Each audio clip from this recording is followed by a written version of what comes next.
తిరుపతి జిల్లా నాయుడుపేట గ్రామ దేవత శ్రీ శ్రీ శ్రీ పోలేరమ్మ జాతర సందర్భంగా మొట్టమొదటిగా జరిపే అమ్మని చాటింపు పూజా వేడుకలు మంగళవారం అర్ధరాత్రి ఘనంగా జరిగాయి. జాతర సందర్భంగా ముందుగా పడమటి వీధిలోని ఆలయ నిర్మాణ ధర్మకర్త వారసులు నల్లబోతుల రామారావు ఆధ్వర్యంలో కుమ్మరిమిట్ట పుట్టినింటి నుంచి తయారు చేసిన పోలేరమ్మ ప్రతిమను శెట్టిపల్లి వారి వీధిలోని అమ్మని అత్తారిళ్లుగా పిలువబడే ప్రదేశంలో ప్రత్యేక అలంకరణలు చేశారు. అక్కడి నుంచి పోలేరమ్మ ప్రతిమను బజారు వీధులలో ఉన్న కూడలి వద్దకు చేర్చి కుంభం పోసి ప్రత్యేక పూజలు నిర్వహించారు.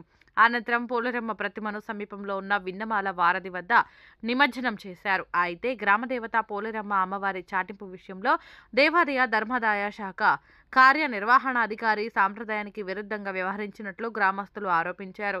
అమ్మవారి పుట్టినిల్లుగా పిలిచే కుమ్మరిమిట్ట నుండి అమ్మవారును గోప్యంగా శెట్టిపల్లి వారి వీధికి చేర్చాల్సి ఉంది.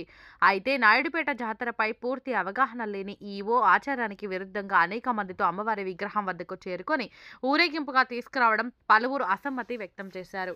గోప్యంగా శెట్టిపల్లి వారి వీధికి చేరవలసిన అమ్మవారి విగ్రహాన్ని ఊరేగింపుగా తీసుకురావడం ఈ అధికారికే చెల్లిందని భక్తులు అసమ్మతి వ్యక్తం చేశారు.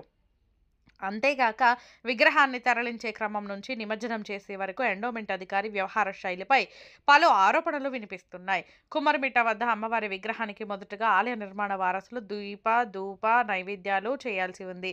వాటి విరుద్ధంగా వ్యవహరించి తీర్జ్ ఉటికెక్కలేనమ్మా స్వర్గానికెక్కినట్టు చాటింపులోనే పలు ఆవరణలు ఎదుర్కొంటున్న ఆలయ ఈవో జాతర నిర్వహణ ఏమాత్రం చేస్తారు అనే విషయం వేచి చూడాల్సి ఉంది. ఇదే తరహాలో వ్యవహార శైలి ఉంటే జాతరకు విగ్రహాన్ని పంపేది లేదని స్థానికులు ఆవేదన వ్యక్తం చేస్తున్నారు. జిల్లా ఉన్నత స్థాయి